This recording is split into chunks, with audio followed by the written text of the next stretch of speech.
program-oriented evaluation approach created by Carlos Robles Carrero for the Inter-American University of Puerto Rico as part of the course EDUC 8010 Distance Program Evaluation.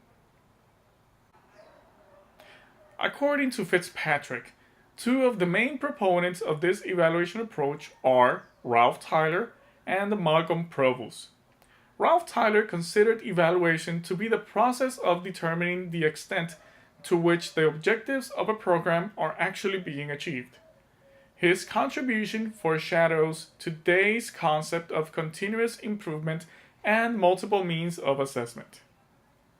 On the other hand, Malcolm Provus viewed evaluation as a continuous information management process designed to serve as the watchdog of program management and the handmaiden of administration in the management of program development through sound decision making. He developed what is known as the discrepancy evaluation model. The main characteristics of this model, according to the Tylerian approach, consist of 7 steps. The first step, to establish broad goals or objectives. The second step, classify the goals or objectives. The third step, define objectives in behavioral terms. Fourth, find situations in which achievement of objectives can be shown. Number 5, develop or select measurement techniques. Number 6, collect performance data. And number 7, compare performance data with behavioral stated objectives. On the other hand, Malcolm Provus indicates that this approach is more administrative. As a program is being developed, it delineates into 4 stages and the 5th optional stage. These stages are: number 1, the definition, which focuses on the definition of goals and processes, delineating necessary resources and participants to carry out the activities and accomplish the goals. The second one, installation. This refers to when the definition is used as a standard against which to judge the program's operation. The third one, the process. Evaluation focuses on gathering data on the progress of participants to determine whether their behaviors change or as expected. Number 4, product. Refers to determining whether the terminal objective of the programs have been achieved.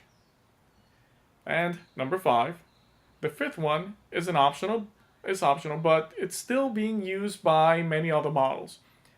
It's cost-benefit analysis. This is a comparison of the results with similar cost analysis of comparable programs.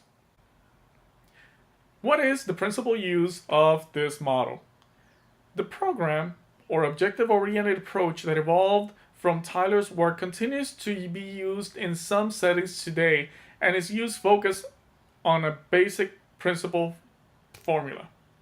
This formula can be delineated in the following items. The first one, articulate program objectives. Identify the means, typically a test, to measure them. Another one would be administer the tests. Analyze the data in reference to previous stated objectives, and determine the program success. This will let us know how some evaluators are using this model for nowadays, essentially to determine the success of the program. On the other hand, according to Fitzpatrick, Malcolm Provus stated that the discrepancy evaluation model serves as the watchdog of program management and the handmaiden of administration in the management of program development through sound decision making. Using this model, evaluators can decide whether to improve, maintain, or terminate the program or some aspect of it. His view on cost-benefit analysis is being used in other models to compare cost analysis between similar programs. One of the greatest strengths and benefits of the evaluation approach is its simplicity. It's easily understood, easy to follow and implement, and stakeholders like it because it produces information that they find very relevant. With this evaluation approach, stakeholders can clarify and reflect on ambiguous outcomes that the program has. It provides an opportunity to create discussions on the appropriate objectives with the community. Fitzpatrick et al.